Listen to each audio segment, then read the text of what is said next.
And again, I don't say this lightly, but trust me when I tell you this. I don't care where you are, these 4 kill sets will be all that you need to make 7, 8, 9, even 10 figures. Anybody that's been up here the last day or today will agree. They cannot dispute, and if they do, bring me up here. I'd love to debate. These 4 things, if you master these 4 things, you will be worth 7, 8, 9, 10, 11, as many figures as you want.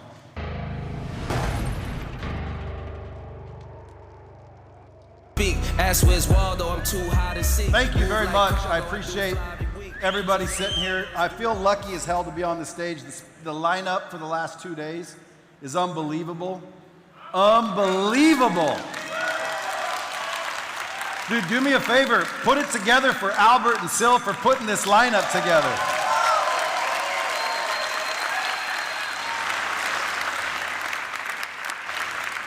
Not only do I feel honored to be here, I also feel, that I'm very lucky. I've always been lucky my whole life. Let me ask you a question, but I want you to be honest.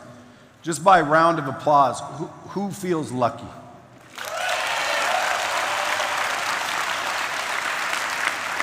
And for those of you guys that didn't clap, okay, because I saw a few of you just not clapping, I gotta just tell you guys something. The difference between, I think, this is just what I believe. Like, you guys don't mind if I keep it real, do you? Okay, because again, I might offend a few people, but I don't give a fudge. By the way, my daughters are here, so I probably won't drop as many. But anyway, I just think to myself, what is the difference between me and other people? What is the difference between successful people that I meet and other people that aren't really successful? And I gotta tell you, the answer is perspective. The answer is perspective. It's the perspective that people have. Like, I think I'm lucky. I'm one of the luckiest individuals on earth. I've always been lucky. Lucky like you wouldn't fucking believe. I'm lucky. And when I ask people, are you lucky? When I interview people, I say, do you think you're lucky? People say, no, not necessarily. Listen to me. When you wake up in the morning and your eyes open, you're fucking lucky.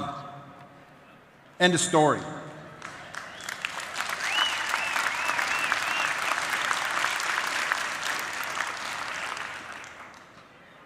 I always ask people, what if I gave you $1 million? How would you feel?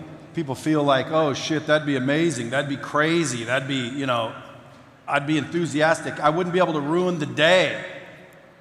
And I say to myself, $1 million, you're gonna get up all pumped up, excited. You won't let people shit on your freaking parade. You'll be excited. You'll make the day into something special.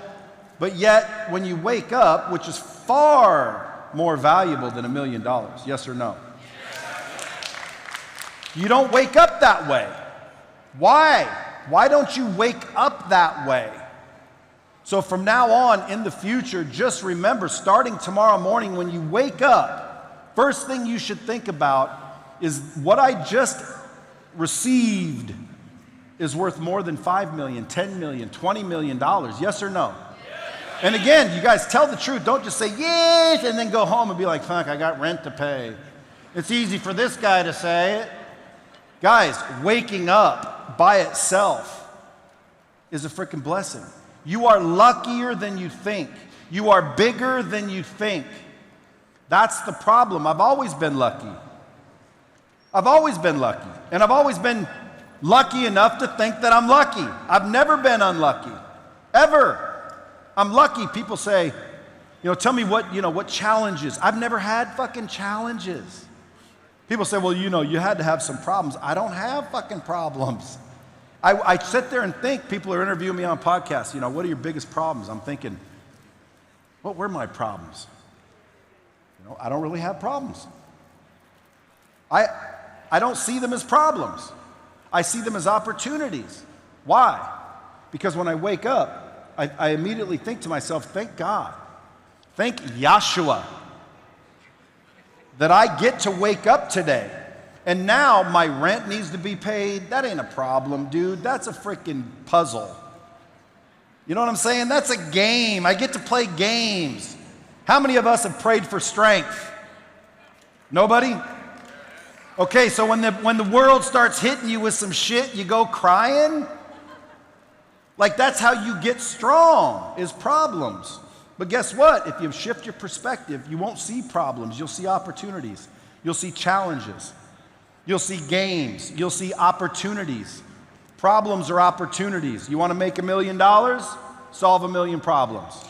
Or one big one. Know what I'm saying? And by the way, you know, this right here is just a prop. It's for the footage. Because I know how cool this is probably going to look later. And it gives me a chance to think. And I told my wife I wouldn't smoke, and then I thought, dude, this is a chance to get away with it. And by the way, it's Cuban.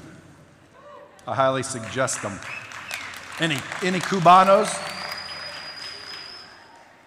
So, I've always been lucky. And again, I mean, I'm just going to keep it real. I don't have anything planned. I don't have PowerPoints. I'm not going to say, you know, blah, blah, blah, blah, blah, blah. Like, I'm just going to talk to you guys. Because listen, I grew up without much, you know, blue-collar family. You know, when I was 2 years old, my real mom and dad got a divorce. There was two older brothers and an older sister, myself, and then my younger brother, Tony, full brother. My mom kept fucking, so she had more, but full brothers. There were 5 of us. I was the second to the last. I was 2 years old. They got a divorce. And I thought to myself, at 2 years old, I wonder what this means. No, I'm joking. I didn't really know what was happening. But they put us in an orphanage, except the little baby. My mom kept the baby. They put the rest of us in an orphanage or a foster home or whatever you call it. And my grandmother, who's Celestina Jaramillo, know what I'm saying? And as the Hispanic people here know, we're big into family. So my grandmother told my dad, if you don't go get your kids, I get fucking emotional sometimes. If you don't go get your kids, I'm going to kill you. And so thankfully, my grandmother was Spanish because he came to get us.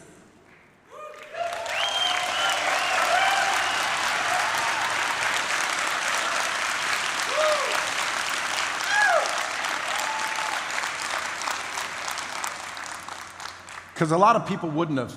My dad was a blue-collar worker, didn't have a lot of money. I'm sure he had issues, he had problems. So he came to get us, and at 2 years old, I'm rooting around underneath the sink, and he told me to get out of there.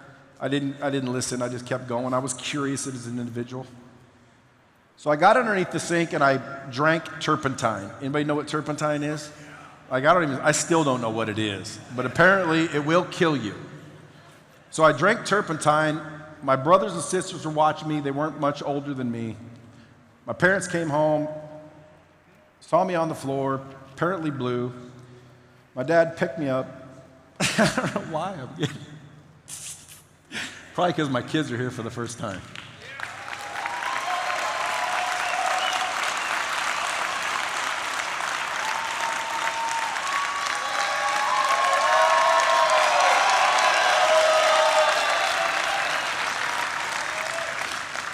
So my dad grabbed me, ran me to the hospital, and walked in, and the nurse said, you know, have some patience.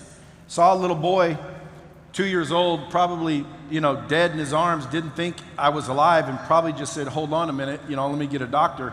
She said to him, you know, just sit down, relax, let me get a doctor.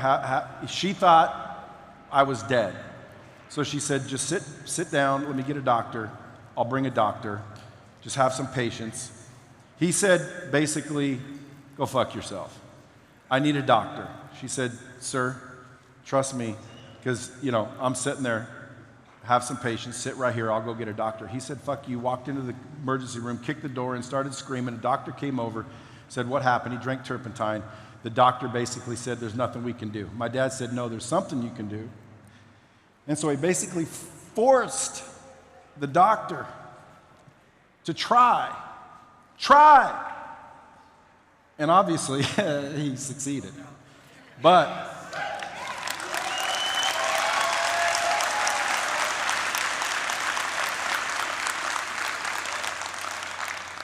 so the reason I say that is because, like, you know, in life, we allow so many people to tell us what to do. We allow so many people to frickin' tell us what we should think and what we should do and where we should go and what we shouldn't do.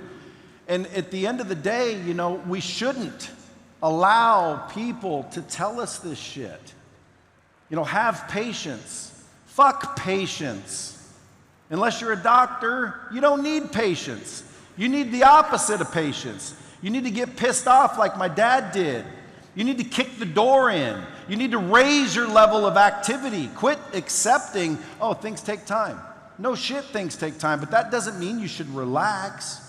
And I think patience is one of those things that allow people an excuse to take it easy, an excuse to just do enough, when in reality you can always do more.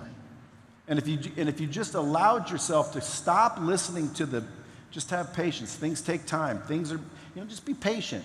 No, don't be patient. I'm telling you guys, I've never had patience. I had patience for a long time, and eventually I got pissed off. I got pissed off that I didn't have what I was supposed to have. I got pissed off, actually, that people were telling me my whole life that I'm not going to amount to shit. And after a certain amount of time, I didn't amount to shit. And I finally got pissed off. And I stopped having patience. It was crazy. So at 2 years old, I didn't learn the lesson. At 6 years old, we lived in a house on a hill surrounded by nicer houses. The people to my right ultimately lived a fancy-ass life. Over here was an eye doctor. These guys owned a grocery store chain. I forget what these people did, but everybody around us was what I thought then rich. We were not rich. We lived in a little shit box of a house on a big hill where all the rich people lived. You'll never see that nowadays. But we lived in a little shit box of a house. And I felt so ashamed of being poor that I would lie to people, my friends, everybody. I was so full of shit, my eyes were brown. That's what everyone used to tell me. But I literally lied because I was ashamed. I had guilt. I thought everybody thought we were the scumbags of the neighborhood. You know, I didn't know what to say. Everybody else had money and we didn't. Everybody else's, you know, parents would be there. Mine weren't. Mine were working. And then they would come home tired and tell us to shut the fuck up. Let us basically raise ourselves.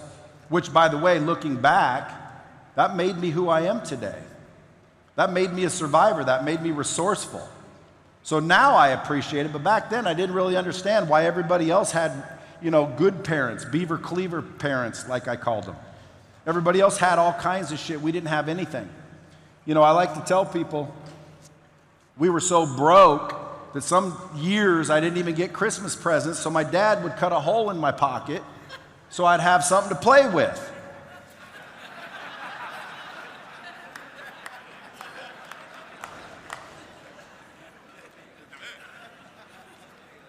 But we weren't that broke. My dad worked hard. He was a mill worker. My grandfather was a logger. But it didn't matter. We didn't have enough money to impress anybody, so I thought I would impress everybody by lying. I thought I would impress everybody by bullshitting, telling everybody I was cooler than I was. And literally from 6 years old to 13 years old, I mean, I would literally walk out and show people Monopoly cards and say, we own that shit. I told my dad yesterday, my kids went to Disneyland.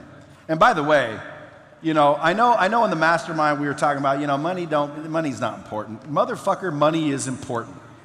Okay, if you guys don't think money's important, bullshit. If you don't think money will make you happy, bullshit. It will make you happy. You guys, I'm telling you the truth, like it or not, money will make you happy for sure. I've been broke, dude, and now I got some money, and guess what? I'm fucking happy. And if you don't have no money, you'll know what I'm talking about, okay? Trust me. It's always the rich some bitches too telling you, oh, it ain't about money. Yes, it fucking is. Okay, get yourself some, and I'll bet you anything you'll send me a text going, dude, you are correct. And guess what? Like yesterday, my wife loves Disneyland for some reason. She still watches like freaking Disney Channel, and she's raising the kids that way. So they're like, Dad, can we go to Disneyland? I'm like, I don't know. I don't think so. We got to stay here. I want to watch some people. This lineup's incredible. I want to be around the Driven event. You guys just chill out at the hotel. We were staying somewhere around here. They didn't say nothing. I get home. Grandma, who always comes with us, said, oh, it was so cute. Your little girls last night prayed that they could go to Disneyland. I said, they what? She said they were praying. We got it on video. You should see it. And by the way, Mom, Grandma, she loves Disneyland too. Like obsessively, like it's not even healthy. So what do you think I do? I'm like, well, you know, who am I to argue with prayer? So I called a host, right? One of those VIP hosts. They're like 5 G's a day. And then I had to get him a suite at the damn Disneyland hotel. I should have just called Luna. He's like a Club 33 member. He's like, dude, how'd you get a host in 48 hours? I said, motherfucker, shit. You don't know me, do ya? I said, I use your name. But anyway, so I got him a host, and I went down there, and that's 5 G's, and the room's like 5 G's, and guess what? That's motherfucking money. And it made me happy as hell that I could do that. So don't listen to that shit. Okay? I swear to you, I wish I could sit up here and be like, dude, money won't make you happy. Made me fucking happy. Look, I'm just telling you, listen, all I'm going to say is what's happened for me. You guys do whatever you want to do, just like the old, vaccination. You just do you. I don't give a shit. All I know is money makes me real happy. And until you get a shitload of it, don't question it. Just go get some. Tell me I'm wrong once you get some. Disprove me. Okay, but listen, at 6 years old, I'm bullshitting everybody. I'm lying to everybody. I'm thinking that's the way to go, right? I need to fit in. I need to be cool. Well, guess what? It didn't work. I was alienated. I literally got picked last. Nobody wanted to play with me. The parents knew I was full of shit. The parents told the kids, don't hang around with that kid. And I'm sitting there wondering to myself, why does not everyone love me? My parents, these people. I'm lying. They think I'm rich. I didn't know that they didn't know. I didn't know that they knew I wasn't, and I was full of shit. Like the other kids might have thought I owned Disneyland for a minute, but as soon as they told their parents, they're like, he didn't own Disneyland. But I was telling everybody, from 6 to about 13 years old, dude, listen, I was telling everybody everything. Dude, I would have fucking lied if the truth sounded better. I lied. I bullshitted. Trying to be liked, trying to be accepted, didn't work. Then about 13, 14, we moved about 30 miles away to a town called Eugene, Oregon, and I thought to myself, because I was alienated, no one liked me, no one hung out with me, I thought to myself, I get a new chance, I get a new slate. I'm not gonna bullshit anybody anymore. I'm gonna be myself, I'm gonna be real. And that's when I moved up to Eugene, Oregon, and I started telling the truth, I started being real, and from that day forward, I fucking was real as it got. No more would I tell you a bullshit story. No, if you didn't like me, tell this. Like, I didn't give a rat's dick. I'm like, dude, I'm gonna be me, and if you don't like me, pound sand. I don't really care. And guess what? Within a year and a half, dude, I was popular. I was as popular as you could get. Like I went to 3 different high schools, by the way, I was so popular. I went to one high school and they were all, and then after a month or two it wore off, so I'm like, I gotta switch high school. So I went to another high school and they were like, the new guy, he's cool. And I was just being me, keeping it real, being real, yeah. Fucking my dad's a mill worker. We're in the fucking logging business. I thought I was cool, and guess what? I was, except for, and by the way, if you guys are taking notes, Took me 30 years to learn this shit. Number one rule, fuck patience. There's a time for patience, folks. Some chicks in the bedroom saying, give me a minute. Be patient. I'm serious. Like, there's time for patience. Patience makes sense. Oh, Gary Vee talks about patience, you know. Micro. I agree with him when it comes to patience. But when it comes to chasing your dreams, when it comes to getting what you want, fuck patience. Like, go after it like you're about to die. Go after it like my dad said to that doctor, fuck you, do something. And that's what it boils down to. I'm serious. You guys are with your patience. You know, things take time. You know, I just got started. It doesn't matter. Go after it like your life depends on it. When it comes to building your dreams, patience is out the door. Number two, if you're taking notes, be real. Got to keep this going. Plus it's drama. It's a dramatic effect. Hey, by the way, I got to say, you know, Albert and Sylvia, they attract the hottest fucking people. This is like the best looking crowd on earth. I'm sitting there in the back watching people. I'm like, damn. Everybody here is good looking. I fit right in. So you got to be real, guys. You got to be real. So many people are so worried about what other people think that they try to put on some front. They try to act a certain way, dress a certain way. You got to be real. You got to be you. If you spend your whole life worried about the hate, you'll never find the love. You got to literally be yourself. The people that are supposed to be around you will come. The people that aren't will go away. It's like the universe will automatically do it. You guys got to understand one thing. So many people are so worried about what other people think because they don't value what they think. They don't value themselves. I've done it. Okay, I've been there. And there has to come a time where you guys just finally say, it doesn't matter what everybody else thinks. What do you think? What do you value? What do you want? You know what I'm saying? Because it's not that complicated. Guys, I dropped out of high school when I was 16. I had frickin' 7 kids from 10 women. Yeah. 4 of them can't decide whose is whose. They're all fighting over them. That's mine. No, it ain't. It's hers. But anyway,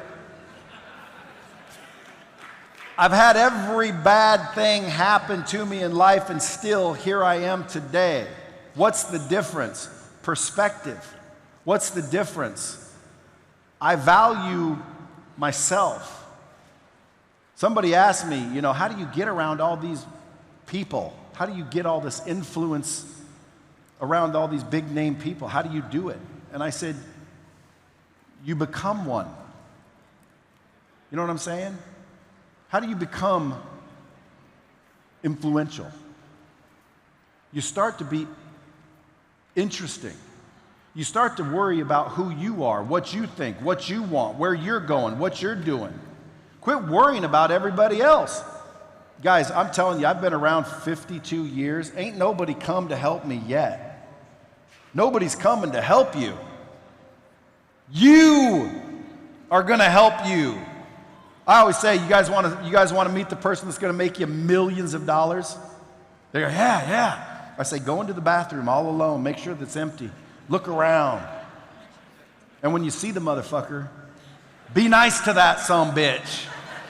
Okay, make a relationship with that sumbitch. Fall in love with that sumbitch. I always tell people I'm the most important person in my life. People go, oh my God. That's so rude of you. Guys, I am the most important person in my life. And if you're not, then listen closely. That's the problem. You're worried about what other people think. Worry about what you think. Do you not value your own opinion? Are you not worth anything? Is that the problem? His opinion is worth more than his opinion and your opinion and their opinion and her opinion? What's your opinion worth? Nothing. It's because you don't love yourself. It's because you don't value yourself. It's because you haven't stopped to realize, where's my opinion? Where's your opinion, folks? You got to have it. Start working on it first thing in the morning. That'll allow you to be real. Be real with yourself. After I was real, 6 to 13, we moved to Eugene, and all of a sudden now I'm a little bit more popular. Now I'm cool, right? I'm getting the girls. And I got the girls. 17 years old, popped one out. First time I heard about this sex shit, I thought, I'm gonna try that. First time, boom, baby. I'm like, shit.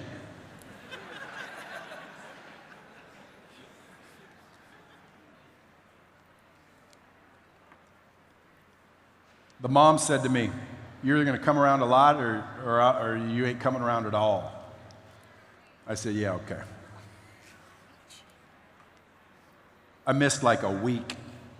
Boom, disappeared. Up and took my girl and disappeared. And I thought to myself, shit, she'll be back. She never came back. Took my little girl and disappeared. So about, a year and a half later, I thought to myself, I'll try this again. The sex thing, right? Tried it again. Boom, another kid. 19 years old, 2 kids. Problem was I didn't have any integrity. I didn't have any ethics. So even though I was real, I wasn't real ethical. I wasn't real good. I wasn't real dependable. I was kind of a real dick still. Thought to myself, oh, that's okay. I'm good. I don't need anybody. They don't need me. I don't need them. Fuck them. So I started scamming. I'd go to the mall and pick up receipts. Say, oh, this is a leather jacket. Serial number 59594222. Then I'd go into the store and I'd pick it up off the shelf. And I'd match the receipt to the tag. And I'd go up to the cashier and I'd say, can I get my money back, please? And they'd say, well, do you have a receipt? And I said, yeah, as a matter of fact, I do. And they'd go, the fuck? I had no choice but to give me my money back. So I'm now 15, 16 years old, scamming people. Not people, businesses. I didn't really scam people until there was an exchange student from Spain named from France. His name was Henri. I stole his money. He was staying at my aunt's house as an exchange student. I needed money. I rolled up in his house, saw some money, took the money. Fuck him, he don't need it. Took his money. Guys, I thought that was cool. It didn't matter how real you are until you're real without anybody else looking. So it took me a long time to learn these lessons. Be real, be yourself, worry about what you think, start working on yourself. Secondarily, be ethical, have integrity, do the right thing even if nobody's looking. It took me a long time to learn that. At 17 years old, they told me to go get a real job, stop scamming, stop stealing. I knew I was about to turn 18. Guess what? I didn't want to go to real jail. So I'm like, shit, I better stop this. So I went and got a real job. My whole family was blue collar. They wanted me to get a real job. I didn't know what a real job was, so I went and applied at the Forest Service. The Forest Service in Oregon, you would think I'm going to go fight forest fires. So I got a job. I go up to the first day, 4 in the morning. I'm riding the bus up to the woods. We get up there. I'm picturing myself in a flannel shirt with an axe over my shoulder, with a wolf by my side, fucking getting out, saving eagle eggs and shit. I got out and they said, hey, grab that bag right there. It was a big old bag of water and I'm supposed to go squirt the stumps that were smoldering. I'm like, what are you talking about, dude? I'm here to fight fires. They said, yeah, get the bag, son. Go squirt those stumps. I'm like, oh my God, I couldn't believe it. So I'm lugging around this big old heavy backpack up and down hills. It was crazy. Then I got this poison oak right here. I said, dude, I got poison oak. I'm not going to be able to come back for a while. He said, look, dude, that's part of the job. I couldn't believe it. I'm like, you want me to get poison oak all over my body? Dude opened his shirt, he's filled with poison oak. I'm like, you honestly want me to go get poison oak all over my body to have this job? He said, absolutely. I said, I couldn't do it, dude. Wasn't gonna happen. I quit, everyone was disappointed in me. Guess what I said? I don't give a fuck. I'm not gonna get poison oak. I went and opened a sales job, saw a job advertising for selling cars. I walked in the next day, boom, got the job selling cars. Started making more money than everybody on the Forest Service in sales. Started making money. They said, dude, there's a Trans Am, go pick one. I'm like, what are you talking about? They said, you can have a car. You get a car to drive while you're working here. I'm like, are you shitting me? Dude, they want me to have poison oak. These guys want me to have a Trans Am. What do you think I want? So literally, I started selling cars, man, and it was crazy too, because people weren't coming in looking for a bag of groceries. They were in there looking for a car, and I just happened to have a whole shitload of them. And I'm like, all I had to do was sit there and show the car and open the car and drive the car. I didn't even have to jump the cars. We had freaking porters to go get a jump box and, hey, go get that car started. I've got a customer. It was unbelievable.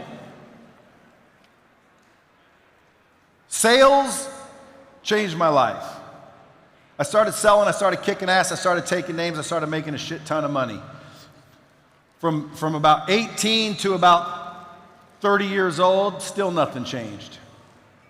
Okay, I became a little more ethical. I stopped freaking scamming businesses. It was never people. It was really just businesses.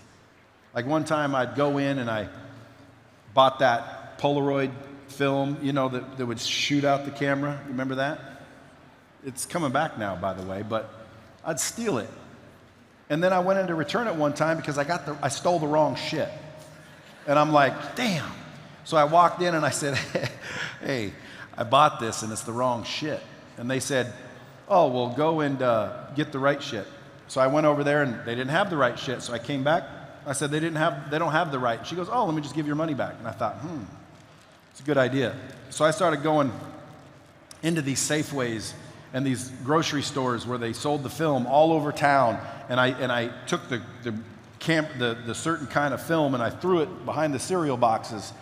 And I said, you know, hey, I need my film and I don't have the right one. And they said, go get it. And I'd come back and I'd go, oh, you don't have any, because I just threw it behind the cereal. And they said, oh, sorry, we'll have to give your money back. So I just started freaking scamming. I couldn't even believe that these people were so easy to dupe, but they weren't people, they were businesses. That's why I keep saying, because I didn't steal from people except Henri Spanier. I stole his money like it wasn't nothing. But anyway, I'm not bragging about that. When I look back, when people say they don't regret anything, I regret that shit. I regret putting people down. I regret making people cry. I regret a lot of things in life. But what I don't regret is that I learned it all. It took me a long time to learn it all. Up until about 30 years old, I didn't really care about anybody but me. I just wanted to make money. I just wanted to get rich. I just wanted to be a millionaire. I just wanted to make it in life. And sales was where it was at. You come in and overpay for a car, I'm the guy that probably sold it to you. Okay, I will freaking rip your face off, as we'd call it. And boy, we'd make fun too. You know, I just cracked that dude over the head with a 10-pounder. And by the way, you know, car salesmen aren't as bad as the reputation is. There's a lot of people in sales, especially car sales, that are good dudes. But I wasn't necessarily one of them, man. I just cared about myself. So when I was 30 years old, there was a dude in the back, Mexican dude, great wife, great kids, great family. And I just felt bad for him because, like, the kids would come in, you know, kind of very subdued, and the wife would come in very subdued, and he would be very humble and polite and barely spoke English, and he was very grateful. Like, again, I learned a lot from this dude. He was very grateful. He was very gracious. Like, this guy was like the person I wanted to be.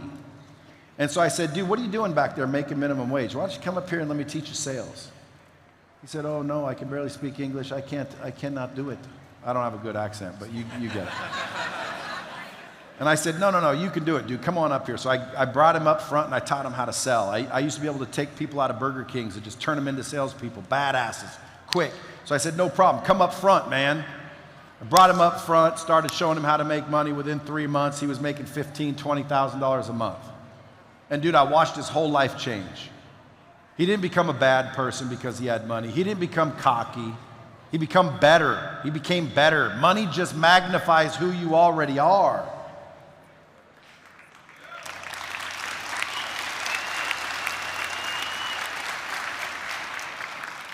So if you're a dick with money, you're a dick without money.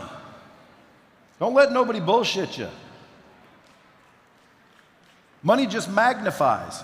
So literally right there is when I thought to myself, holy shit, man, I want to help other people do this. And I didn't even realize I was doing it, but I quit my job, making about $500,000 a year. My next level was about $1 million a year. I just quit, and I said, I'm going to start a company helping other people make money. Everyone's like, what are you talking about, dude? You're about to go run this thing and do this thing and blah, blah, blah. My money was finally starting to come after all this time, and I quit. I said, screw it. I'm going to go help people make money. And I didn't even realize it, but that's when everything shifted. That's when I started focusing on helping other people. So it took me 30 years on accident to realize, be real, okay, be ethical, and help other people. Right now, there's a lot of you guys, I'm telling you, you're probably in the same boat I was, where you're trying to think, what am I doing wrong? If you literally, and by the way, one of my customers with Lightspeed, and that's when I invented Lightspeed. Now Lightspeed's made 8 figures, going on 9. I've got the top clients in the world, Albert, Grant Cardone, Tony Robbins, Andy Frisella. Like, I get to hang around and rub elbows with the best people in the world, and I kept trying to figure out how to do it, and it didn't happen until I said, fuck me. Let me help you. So I started helping other people, and that's when it happened. So guys, it took 30 years to learn 3 simple-ass lessons. Be real, be ethical, and help other people. That's why I wrote the book. I got a book coming out in 2 weeks called The Hard Way. Lessons I learned the hard way so you don't have to. And by the way, it took me a couple years to write that. I had to learn that shit the hard way. I thought to myself, it'll be done in a week. I'm going to start pre-sales. I announced it, a couple thousand books sold, and then for the next 2 years, everyone's like, when's your book coming out? I'm like, soon. It's coming, but it's out. It's at the printers. It'll be out in 2 weeks. But it's lessons I've learned the hard way so you don't have to. You don't have to learn the hard way. After I was 30 years old and I realized that, then I moved into the next phase of my life. And I started helping other people. I started helping subject matter experts train people better. The technology I invented is not just a hosting service like everything else. It's an actual learning company. When I went out on the road to try to help people, I couldn't really get them to react like I used to, and I couldn't figure out why. And so then I did a little research. What did I used to do? What am I doing now? What did I used to do? What am I doing now? And what I used to do was give good content with repetition, practice with them, and hold them accountable. And when I went out on the road and started selling tickets to my events, all I was doing was giving good content. There was no repetition, there was no practice, and there was no accountability. And I thought to myself, do I think that's it? So again, if you guys have companies and you're training people, are you really training people or are you just exposing people? Because a lot of times these companies, they're given good content, but there's no repetition, there's no practice, and there's no accountability. And that's why it's not working. And you guys are wondering why it's not working. It's not working because you have to give those 4 things: good content, repetition, practice, and accountability. Those 4 things is what makes training actually work. So once I discovered this, I went and built the software, and that software is what made me finally, quote unquote, rich. And that, over the next 20 years of building that company, I learned a lot of shit the hard way. I was being real, I was being ethical, I was doing the right thing, I was helping other people, and all of a sudden, instead of me chasing success, success started chasing me. So over the last 20 years, I look back and I think to myself, and I brought myself to this day, and I thought to myself, what am I going to say? Because there's so many different people in the audience. There's people that are already making millions of dollars. There's people just starting. What do you say that's not going to bore this person, that's not going to, how do you know what to say to all these people? Some people need to hear this, some people need to hear this, some people, I don't know. It's hard. So I thought to myself, what are some things that I've learned over the last 20 years that will help every one of them regardless of where you are today? And I'm going to tell you what they are. This right here are what I call the kill sets. They're not skill sets. Skill sets, they are skill sets, but I call them kill sets because it sounds cooler.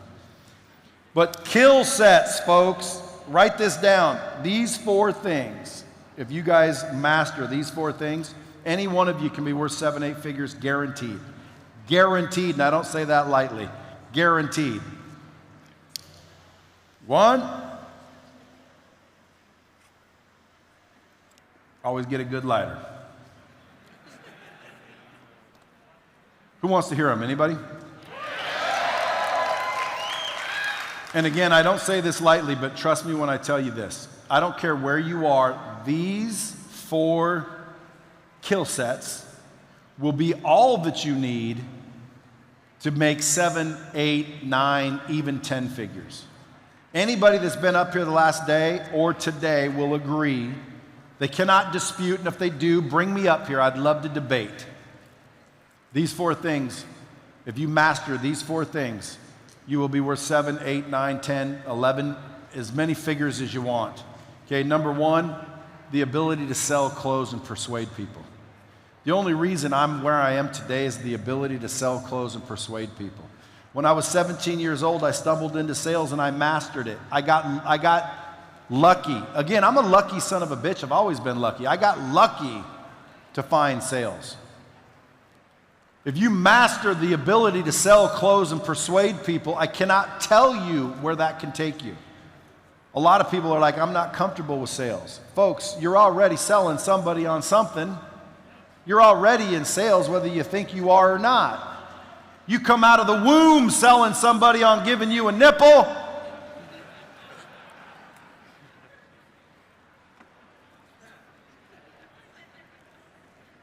You're selling somebody. You're selling your kids on getting along.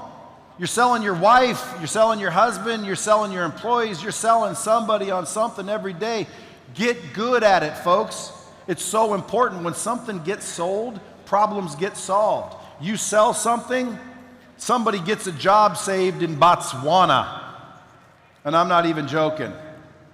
You sell somebody something, if you really look at the ripple effect that sale created, it'll blow your mind. Talk about helping other people. Sell something.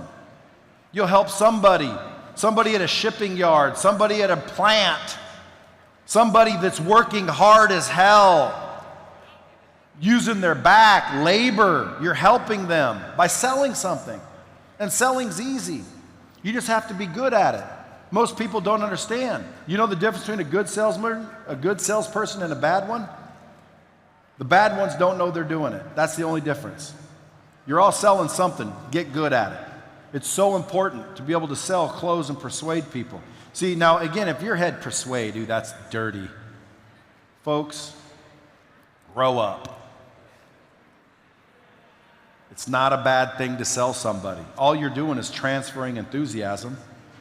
All you're doing is transferring your beliefs into somebody else. See what I'm saying? If you think it's dirty to sell somebody, you're selling the wrong shit. If you walked in with a cure to cancer, you going to have a problem selling that? No. You walk into a prison with a handful of pardons, you going to have a problem selling that? No. So if you're selling something where you think, ooh, sales are sleazy, it's because you're selling the wrong shit. Okay, don't. Sales is the single most instrumental reason I am where I am. Sales, the ability to sell clothes and persuade people. Okay, number 2, marketing. Marketing, guys. And by the way, this shit can be learned. This is not rocket science stuff. Marketing. Who's heard of it? Okay, there's a dude right there that makes probably 6, 7, 8, 10 million a year, guaranteed. Used to sleep on a floor not too long ago. How long ago? 4 years ago, he was sleeping on a floor from frickin' Lithuania or wherever. Dude, I'm telling you, now he makes millions of dollars. He's got the Lambos. He's got all the shit. Everybody's frickin', hey! He just fucking marketed. Nothing changed. He didn't all of a sudden bump his head and become a genius. He studied marketing and applied what he learned. It's not rocket science. Let's quit making shit difficult. There's lessons out there. There's mentors out there. There's courses out there. Marketing, folks, is more important than sales. I never thought I'd ever say that, by the way. But marketing is more important than sales. You could be the best closer on earth like me, which I am. And if there's no one to talk to, guess what? You're going to be sitting there talking to yourself. But if you're a decent salesperson and you have 1,000 some bitches talking to you or looking at you, even if you're average, you're going to make a shit ton of money. Okay, marketing. And see, I didn't get that picture. When I started Lightspeed, I was going to originally go be the guy. I had training that I went out and I created the first system with my training, and I went out and I started selling it, and I started kicking everybody's ass. And I'm like, I'm the best in the world. I was going to compete with Tony Robbins and all these big wigs. I'm the guy. I got the best information ever. And then I started running into a little competition. I was in the car business, so people knew Grant Cardone, Joe Verdi, Joe Girard, I forget some phone guy's name now, Tom something or another. Anyway, so I'm like, well, dude, I'm better than them. They're like, we just like them. So I just thought to myself, well, dude, let me just go close them so I can close them.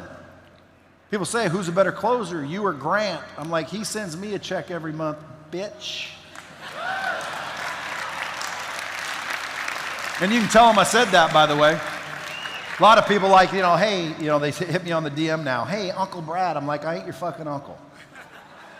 Yeah, that's somebody else. I might be your daddy. I might be your daddy, but I ain't your uncle. I'd rather be your brother, right? I don't want to be your uncle. But at the end of the day, man, you gotta understand one thing. If the value of selling is attained, meaning, and by the way, you can study it just like mixed martial arts, just like boxing. Where's the champ? Champ's around here somewhere. There he is. Dude, look, you can learn that shit. He didn't just come out the womb kicking everyone's ass. You learn that shit. You can learn sales. You can learn marketing. Learn it. How many people have ever taken a course on marketing? Raise your hand. If your hand ain't up, dude, duh. Again, you guys, this isn't rocket science, and I don't want to offend you. I just want to keep it simple. This shit ain't rocket science, man. I'm not that smart. Well, I am, but not really. It's just not rocket science. You guys can do the same thing. You just have to do it. You have to make a choice. It boils down to a choice. It boils down to a decision. The decision is all it takes. It boils down to a decision. Have you made the decision, yes or no? Have you made the decision to quit worrying about what everybody else thinks and start worrying about what you think? Have you made the decision to start valuing your own opinion more so than everybody else's? Learn to sell. Learn to market. Third one. Personal branding, folks, personal branding. I've heard people up here for the last couple days talking about personal branding. Guys, since the last Driven, I've started 4 or 5 companies that should do $20 to $40 million next year minimum. Do you know how I started them? Thank you.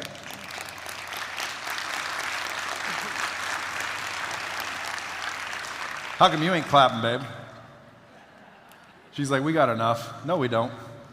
But I should make 20 to 40 million next year just from the 4 or 5 companies I've started in the last 3 or 4 months to 6 months. How do you think I started them? I'm going to tell you real quick. Personal brand. You guys see my videos on social media? You guys listen to my podcast at all? Dude, that's all I'm doing. Podcast, social media. I'm building a personal brand. That personal brand is making people like you. There's people in this audience right now that'll reach out. We'll eventually do some business together. Some way, some shape or form, I'll bet you some of you are going to do business with me. Why? Because I'm up here. Because I'm on social media. Because you saw a video that I said something fucking you agreed with. Where other people won't. Why? Because I don't give a fuck what you think. You're like, I like that guy. Build your own personal brand. You guys know how you build a personal brand? Real quick, it's simple. Number one, source. You have to have a source of content. Quit thinking about what to post and start creating content from you. What are you doing every day? Who are you talking to every day? You know what I'm saying? Like if you guys see me, I'm not thinking, what should I say that makes me sound cool? You know what I do? I have this motherfucker follow me around all the time, being cool. Okay? We're human beings, not human doings. I talk to an employee, he's got it on camera. That's good and bad. But I got a camera on me most of the day. I don't think, what should I say? I just do what I do, go where I go, say what I say, and then somebody chops it up. So that's the source. What's my source? I do my podcast, that's the source. This right here is a source. That's why he's there. This is a source. You will see this shit on social media. This is a source. What is your source? Create your source. You need a source of content. Step two, you need the creative. Who's picking what is good and what's not good? You want to edit out the ums and the ahs and the blah. On social media, sometimes I'm looking at the video, I'm like, God damn, I sound good. But that's not what I said. I was but they chopped it up and they got rid of the ums and the ahs and made me sound fucking smart. And I'm like, dude, I like this team. So you got to have a creative. And by the way, if you can't afford it, do it yourself. You can learn this shit. Source. Where's it coming from? Dailies. Follow. If you guys can afford a camera guy, get a camera guy or a girl. Creative. If you can afford a team, get a team. If you can't afford a team, be the team. Figure out what is the headline, what's going to grab people. Cut out the ums and the ahs. It's the creative. That's it. What hashtags are trending? It's simple shit. Creative. Then your outlets. Your outlets. What outlets do you want? You want YouTube being number one. If you guys don't have a YouTube channel and you're trying to be a social media hero, trust me, get a YouTube channel. At the end of the day, that'll be the backbone of it all. Then get Facebook, Instagram, Twitter, LinkedIn, TikTok. I don't really like TikTok. They keep kicking me off. I don't really think they want kick-ass people on there. I don't. I know a bunch of people that keep getting kicked off TikTok and you're violating community guidelines, but yet you got little 14-year-old girls doing this, they leave you on there. It's like, dude, are they a bunch of pervs or something? It's weird. I'm going to try it again. I'm going to just start doing this. But you want it. TikTok, it's viral as hell. YouTube, Instagram, Facebook, Twitter, LinkedIn. Did I say YouTube? And YouTube. Those are your outlets. So you got source, you got your creative, you got your outlet. Then you got your frequency. How often are you doing it? Once a week ain't gonna cut it, guys. I drop literally 15 times a day. A day. Who's seen me on social media? Yeah, it's 15 times a day. That shit's that's constant. Bang, bang, bang. So you got to worry about your sources. Like, well, what do I say? Don't say shit. Be shit. If you're an expert, be one. Let somebody film you talking to your employee. Let somebody film you talking to your customer. Let somebody film you doing your podcast. Let somebody film you doing your speech. Let somebody film you talking to your kids. What are you scared of? Well, what if somebody thinks? That's the problem, guys. You're worried about what everybody else thinks. Don't worry about what everybody else thinks. I'm telling you, it's liberating.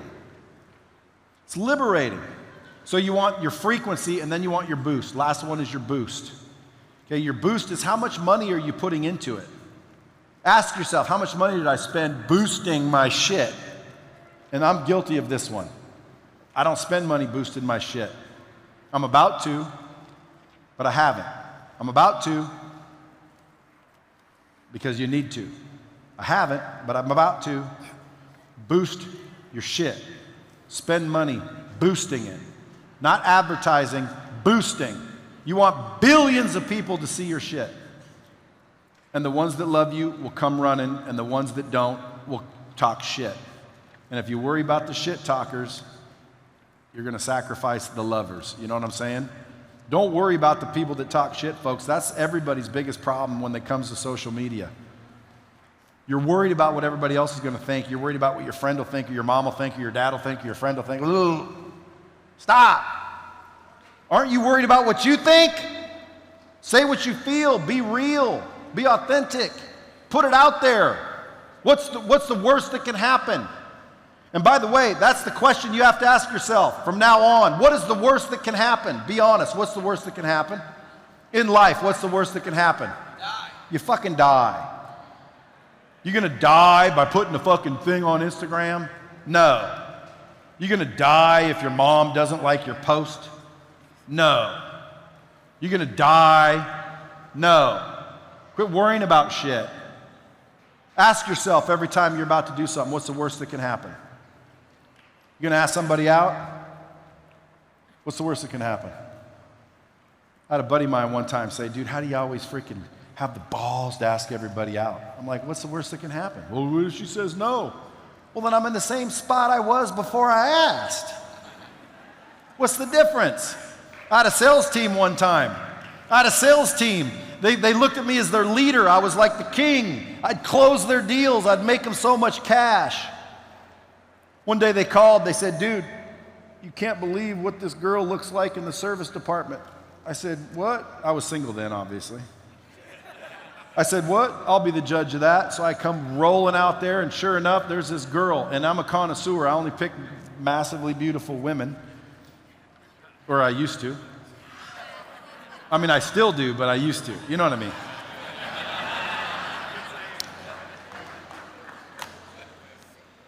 So she's sitting out there. And I say, she is pretty cute, so I'm going to roll over to her. So I roll over, try my best line. It doesn't work. She basically says she has a boyfriend, whatever. So I turn around. I'm like, I'm not a weirdo. So I turn around, and I start walking away, and my friend says, standing there with the other sales guys, thought you were the best closer. And I went, fuck. So I turned around and I walked over to her and I said, hey, let me ask you a question. What did you have for dinner last night? She said, pasta. I said, what did you have the night before? She said, chicken. And I said, why didn't you have pasta? She said, why would I have pasta every night? And I said, exactly. I gave her my card and I said, call me when you're tired of pasta. She called. So anyway, at the end of the day, personal branding, folks, that's one of the kill sets. If you master sales and you master marketing, this isn't dabble in it. Oh, I read about it on Google once. You guys, get in and learn the shit. It's not rocket science. Get in and learn the shit. It's not rocket science. Sales, master it. You'll be fucking rich, I promise you, if that's your thing. And if not, you'll get everything you want just by learning to sell, close, and persuade. Marketing, master it. Okay, personal branding, master it. Social media, master it. That's how I started these companies that'll make me $20, $30, $40 million next year. People watch me on social media. I put them on my podcast. We start talking. We make a deal. All I got to do is drive people towards a company that already exists, that already makes millions. I bought an RV dealership that's making $1.5 million a month, turned into 2, turned into 3. Now it's making $2 million a month, turns into fucking 4 now. It's like, holy crap, dude. I barely paid anything for that company. How did they meet me? How did they want me in their company? Social media. Who's got a private account? Raise your hand, tell the truth. Like, guys, having a private account on social media is the equivalent of someone saying, hey, how you doing? And you're like, none of your fucking business. That's how I'm doing. Go fuck yourself. That's how I'm doing. Okay, take your account off private. It's social media, not anti-social media. If you're like, well, it's nobody's business what I'm up to. What are you doing? Then stay the fuck off social media. It's nobody's business what we're up to and what we're looking at. These are my friends. This is personal. Guys, then don't put it on the internet if it's that personal. Okay? Social media, social. Master it. It's not rocket science. It's easy. One time my dad and I were driving. I'm 7 years old. We're driving. I hear Elvis Presley's going to be in town. Elvis Presley. You guys remember him? I'm an old dog. He was cool back in the day. When I was a youngster, he was the coolest. Elvis Presley, everyone wanted to meet him.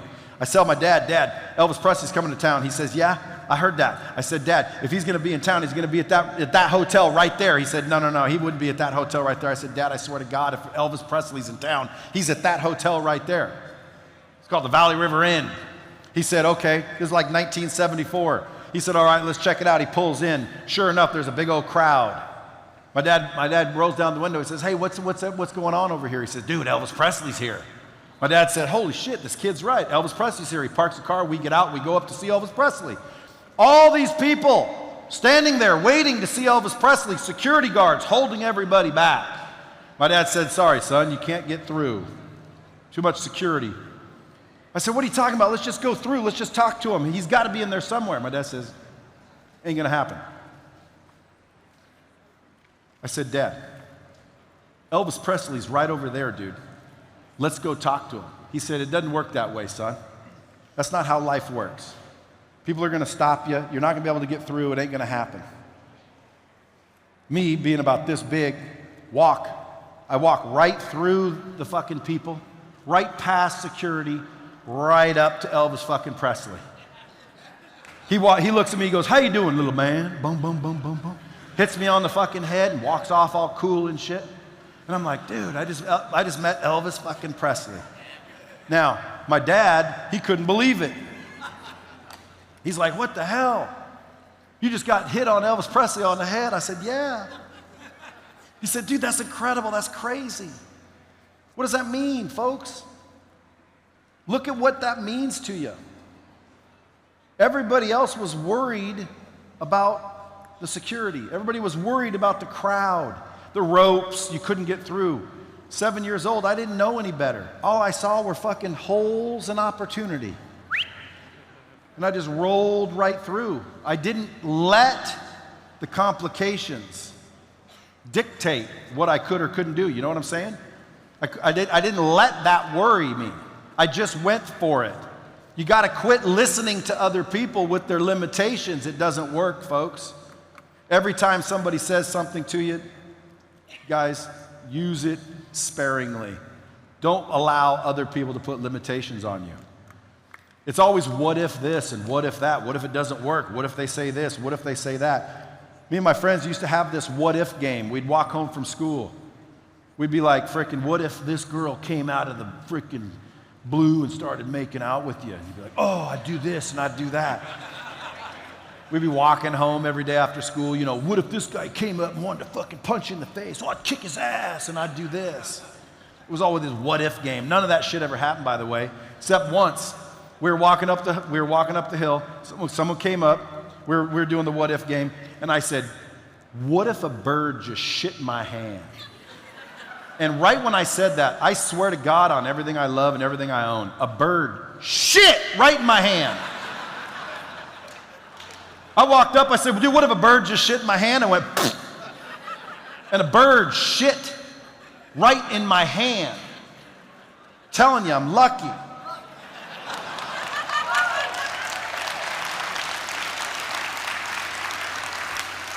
Most people, they'd be like, dude, that ain't lucky. That's lucky. What are the chances a bird shits right in your hand? Folks, I've been lucky my whole life, but let me just tell you something. If you guys aren't lucky enough to have a bird shit in your hand, then you got to have a better plan. And the better plan is very simple. Study sales, closing, and persuasion. Master marketing. Learn how to build a personal brand and don't be afraid to do so. Okay? And then get on social media. It's the new television, man. I'm walking through the airport, somebody runs up, dude, can I get a picture? I see you on TV. I said, fuck, I'm not on TV. He's talking about Instagram. Like, dude, it's the new TV. So everything I just shared with you guys today, I'm telling you guys right now, one of these days, you're gonna look back and this might be the day that your whole life changed, but only if you execute, because no knowledge on earth matters one bit until you make the decision to act on it. So, that's right.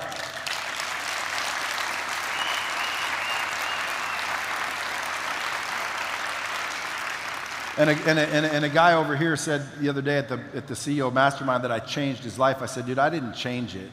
You changed it. He decided to do something about it.